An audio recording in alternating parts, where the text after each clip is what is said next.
pertama kalinya sharing-sharing di podcast Bincang Seru. Pak Kuku, perkenalan, saya Fitri yang biasanya jadi host di podcast Bincang Seru. Kali ini kita mau sharing-sharing terkait tentang PKPA. Ya. Kalau boleh tahu, Pak Kuku ini kan dari DPC Pradi Gresik ya Pak? Ya, saya Ketua DPC Pradi Gresik sekaligus Koordinator Wilayah Pradi di Jawa Timur. Nah, dalam arti koordinator wilayah ini pengurus pusat di tempatnya di Jawa Timur. Oke. Ya. Ketua DPC Gresik ya, Pradi. Oke. Kebetulan DPC Pradi Gresik ini bekerja sama PKPA-nya dengan Universitas Wijaya Putra Nilawi. Oke. Kita mau kenalan dulu sih Pak dengan PKPA. PKPA sendiri itu secara garis besarnya ya Pak ya, umumnya aja PKPA itu apa sih Pak sebenarnya? Kan banyak nih mungkin law friends yang belum tahu terkait apa sih PKPA itu gitu. Jadi ini saya jelaskan untuk ya. Oke. Kenapa kok ada PKPA? Nah itu. Nah, PKPA itu amanat undang-undang. Undang-undang apa? Undang-undang advokat. Sebelum menjadi seorang advokat, syaratnya ada beberapa. Harus sarjana hukum, terus kemudian mengikuti pendidikan khusus profesi advokat, kemudian lulus ujian profesi advokat, kemudian magang selama 2 tahun, dan pengusulan untuk dilantik dan disuruh. Nah, proses ini melalui proses yang memang berjenjang.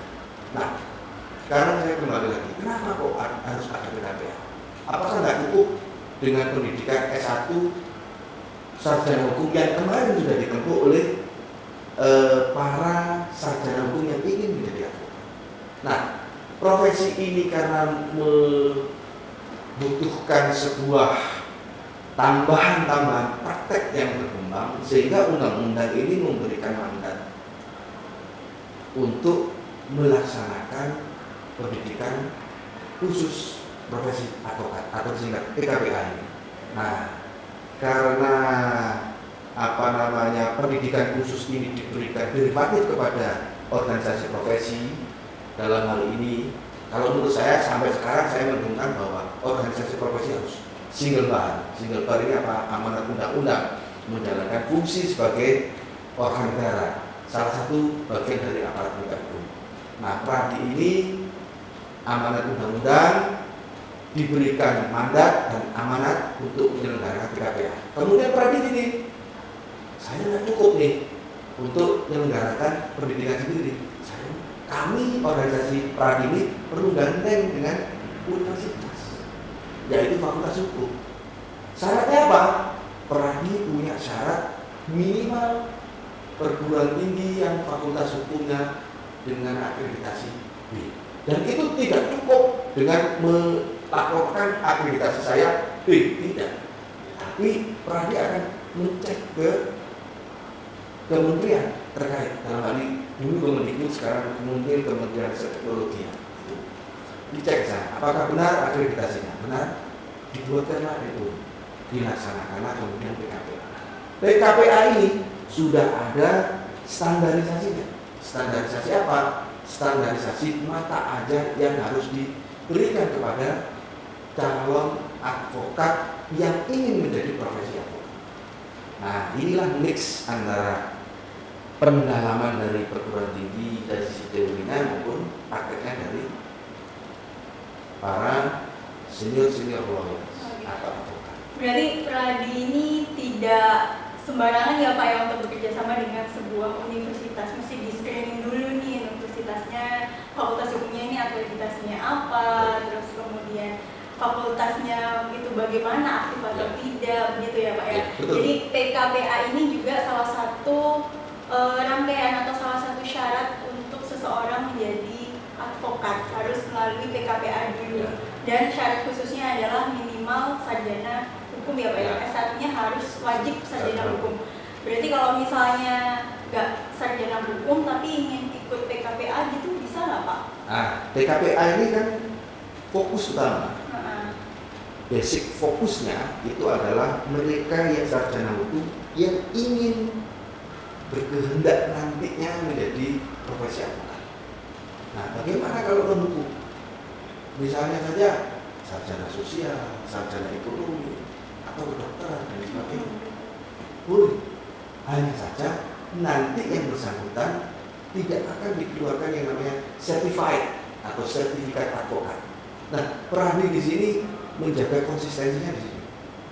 Sertifikat ini merupakan kewenangan dari bar asosiasi Pradi untuk mengeluarkan. Dengan dibuktikan apa? Nah, inilah Pradi masih menjaga kualitas, quality maupun value yang akan dihasilkan. Apa itu? Dari matrikulasi mata ajar, kemudian daftar kehadiran juga harus dilengkapi dengan foto kegiatan. Jadi tidak hanya kita laporan seakan-akan telah terselenggara bla bla bla bla. Enggak. Di Pradi kami dalam memberikan laporan ada laporan awal, laporan tengah dan laporan akhir. Itu selalu menyampaikan laporan awal pembukaan, laporan tengah-tengah di tengah-tengah sesi jadwal misalkan terlaksana dalam waktu 24 kali pertemuan misalnya. Di pertemuan ke-12 kita laporkan. Di laporan akhir kita laporkan, tidak hanya tulis, tapi dengan dokumentasi.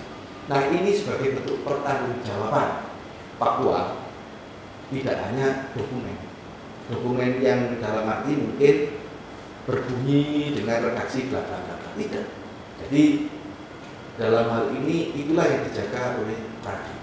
Dan untuk menjalin kerjasama dengan universitas, misalnya saja dengan UIB, itu begitu screeningnya ketat. Artinya disinilah kemitraan yang dapat dibangun antara profesi yang tergabung dalam bar asosiasi Pradi dengan perguruan tinggi. Nah, inilah dari yang bersambung. Ya, alhamdulillah ini yang masih terus kita jaga, komitmen kita jaga. Jenjangnya kenapa harus lulus, harus ikut ujian profesi advokat ini? Ya karena disyaratkan oleh undang-undang. Kemudian lulus ujian advokat dan magang, setelah itu sumpah dan lantik. Nah, disinilah proses yang tidak bisa instan. Perlu pembekalan, perlu pemahaman, dan materi yang ada dalam PKPA itu sendiri juga menyangkut materi mengenai hukum acara, hukum material maupun organisasi dan etika profesi. Kenapa ini dikedepankan? Karena kita menjalankan sebuah profesi ini harus menjaga marwah. Etiknya adalah nomor satu, integritas. Nah, untuk yang bukan sarjana hukum, kenapa dibolehkan ikut PKPA? Boleh untuk pengetahuan. Seperti contoh misalkan, maaf ya, di Perpemda itu kan biasanya tidak selalu orang Satpol PP backgroundnya sarjana hukum, tidak selalu. Bisa saja sarjana sosial, sarjana komunikasi dan lain-lain. Nah, dia ingin tahu nih, saya melaksanakan fungsi Satpol PP supaya nggak melanggar hukum, saya kan butuh pengetahuan hukum. Nah, disitulah dibolehkan ikut, namun nantinya tidak akan mendapatkan sertifikat karena dia bukan sarjana hukum. Syarat untuk menjadi advokat adalah harus sarjana hukum. Berarti memang bisa untuk mengikuti PKPA ini, bisa, tapi tidak akan mendapatkan sertifikat PKPA dan tidak bisa menjadi seorang advokat. Tidak bisa karena kan banyak nih orang-orang yang bekerja di perusahaan, terus mungkin dengan pekerjaannya itu dia bergelut di dunia hukum, misalnya kan harus membuat somasi, misalnya Pak. Terus di perusahaannya juga ada beberapa masalah hukum, artinya dia ingin nih belajar hukum, tapi dia bukan sarjana hukum, pengenlah ikut PKPA gitu, berarti bisa ya Pak? Bisa, ya? Bisa. Tapi tidak bisa untuk menjadi seorang advokat. Tidak bisa menjadi seorang advokat. Oke Pak, salah satu syarat menjadi seorang advokat, dilantik menjadi advokat selain mengikuti PKPA, tadi Pak Hukum menjelaskan bahwa harus magang dulu selama 2 tahun ini. Ya. Nah, apakah magang itu dihitung setelah lulus PKPA ataukah sebelum lulus PKPA atau waktu masih kuliah deh? Dia itu magang di sebuah kantor advokat itu termasuk dihitung magang atau bagaimana Pak? Ya, jadi inilah dari tahun ke tahun sejak berdirinya Pradi. Dari tahun 2000, Undang-Undang 2003, 2 tahun berdiri Pradi berarti 2005 sampai sekarang dilakukan evaluasi terus mengenai proses magang. Karena proses magang ini juga penting. Mereka yang ingin menjadi profesi advokat dan akan dilantik dan disumpah itu benar-benar advokat yang mumpuni, punya integritas dan punya kemampuan intelektualitasnya juga. Nah, dahulu dihitung pada saat setelah ujian advokat. Dahulu dilakukan evaluasi, ternyata ini kurang memberikan kemudahan. Nah, akhirnya melihat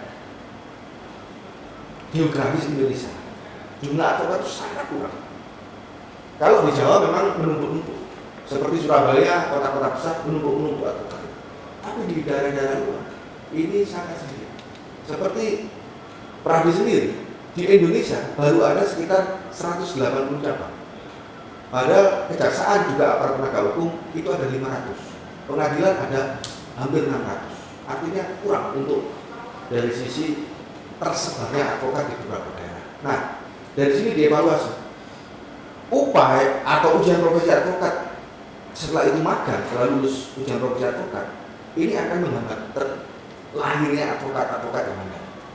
Nah, kemudian diperlunak setelah PKPA, kemudian diperlunak lagi pada saat setelah terbitnya ijazah. Jadi setelah terbit ijazah ini baru dihitung secara formal mulai magangnya. Misal ijazahnya sudah terbit di tahun 2015, dia baru ikut PKPA 2022 atau 2023 ya, 23 awal Januari, ujian di bulan ini, misalkan di bulan nanti Juni lulus. Nah, ini bisa langsung sekarang itu dihitung pada saat ijazahnya keluar, berarti 2015. Kalau dia pernah magang, diakui magang itu. Ini mulai diperlunak, tapi bukan berarti menurunkan kualitas magang yang dilakukan. Untuk mereka yang magang sebelum terbitnya ijazah itu nggak bisa dikonversi. Tapi apakah dilarang? Tidak, tapi nggak bisa dikonversi. Karena ini menyangkut reasoning konsep yang dilakukan oleh Peradi bahwa magang itu dilakukan kapanpun, namun secara formal dihitung setelah terbitnya ijazah. Kenapa demikian? Untuk fokus yang bersangkutan ini mau ke profesi apa?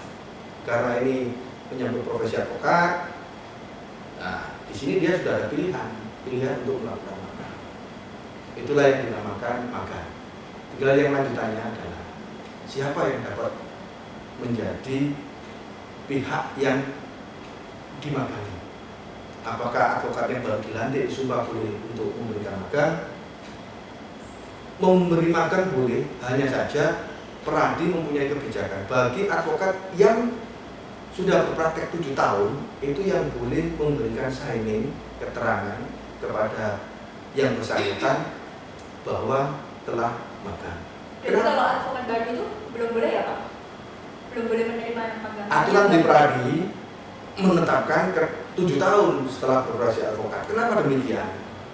Setelah kita berdiskusi panjang dengan kebijakan di Peradi bahwa 7 tahun ini adalah waktu yang cukup untuk memberikan transfer knowledge, pengalaman baik litigasi maupun non litigasi, yang itu dari tahun ke tahun kan selalu ada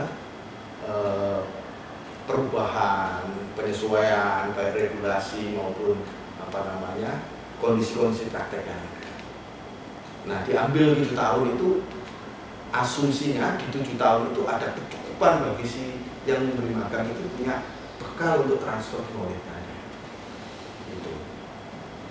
Nah, inilah kenapa Peradi selalu mengedepankan tahapan-tahapan itu menjadi bagian yang harus dilakukan, mulai KPA, ujian profesi, magang, mengusulkan untuk pelatihan dan sumpah. Oke, baik, berarti magangnya itu akan dihitung setelah lulus S1 ya Pak, setelah terbit ijazah S1-nya. Meskipun belum lulus PKPA tapi sudah magang selama 2 tahun setelah ijazah tersebut terbit sudah diakui. Sudah diakui dan juga bisa disumpah. Dan magangnya harus di advokat yang pengalamannya atau sudah menjadi advokat selama minimal 7 tahun ya Pak? Ya, minimal sekurang-kurangnya 7 tahun. Jadi kalau misalnya advokat masih 5 tahun, 3 tahun tuh tidak bisa di tempat kita magang gitu. Tidak berwenang untuk mengeluarkan keterangan magang. Seperti itu. Untuk magang ya silakan, tapi keterangan bahwa dia telah magang di saya misalkan kukuh gitu, advokat yang telah berpraktek misalnya 8 tahun. Nah, keterangan di sinilah oleh peraturan Peradi ini diberikan kewenangan untuk memberikan keterangan tersebut. Di dalam pendidikan khusus profesi advokat nih Pak, itu bisa membentuk karakter seorang advokat nantinya sih Pak, terkait dengan etika-etika seseorang yang nantinya akan menjadi advokat itu bagaimana. Di dalam PKPA itu mempelajari hal-hal tersebut nggak sih Pak? Ya, justru inilah kenapa Peradi selalu mengharuskan ada PKPA. Tujuannya yaitu selain mengupgrading lagi ilmu ya, baik hukum acara, hukum materialnya, juga terhadap etika profesi, terus manajemen kantor hukum dan lain sebagainya. Disitulah diberikan bekal. Harapannya kelak kemudian kalau menjadi advokat, advokat yang benar-benar mumpuni, advokat yang benar-benar mampu menjaga yang namanya marwah advokat, integritas. Itu yang memang cita-cita dan perwujudan yang diharapkan oleh Peradi. Menjadikan advokat yang bermartabat nantinya. Betul, ya Pak ya. betul. Oke. Terakhir nih Pak, closing statement buat Law Friends nih yang nonton podcast kita Ya. hari ini, barangkali nih berminat nih untuk mengikuti PKPA atau bagaimana. Terakhir aja nih Pak, singkat Ya. closing statement untuk Law Friends yang nonton. Mungkin ada beberapa closing statement saya. Pertama, jangan ragu untuk ikut PKPA yang bermitra dengan Peradi. Dijamin PKPA ini adalah PKPA yang benar-benar dilaksanakan dengan baik karena ada standarisasi pelaksanaan. Yang kedua, bahwa mitra yang dilakukan Peradi dengan perguruan tinggi itu tidak salah-salah. Dan yang terpenting PKPA yang diadakan terutama di Wijaya Putra ini sudah melalui tahapan-tahapan tentang mata ajar, siapa yang mengajar, terus beban SKS-nya itu menggunakan standar yang ditetapkan Peradi dan ada benefit plus. Jadi jangan ragu kalau mau ikut PKPA, terutama PKPA yang diselenggarakan oleh Peradi yang bekerjasama dengan perguruan tinggi.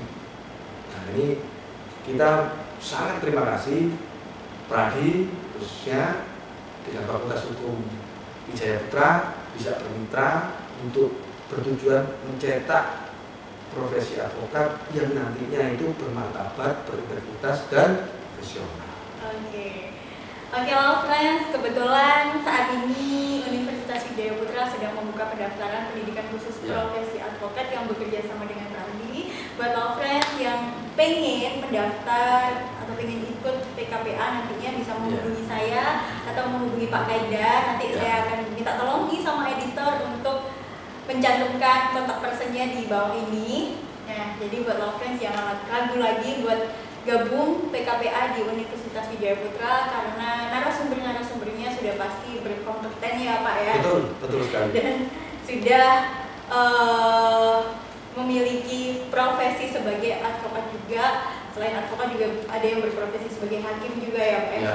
Oke. Terima kasih Pak Pukul sudah sharing-sharing di podcast Bincang Seru. Semoga nanti kita bisa sharing-sharing lagi mungkin dengan tema yang lain selain PKPA ya Pak ya. Senang. Oke, terima kasih Pak Pukul. Ya, terima kasih. Sukses untuk kita semua ya. Terima kasih Law Friends.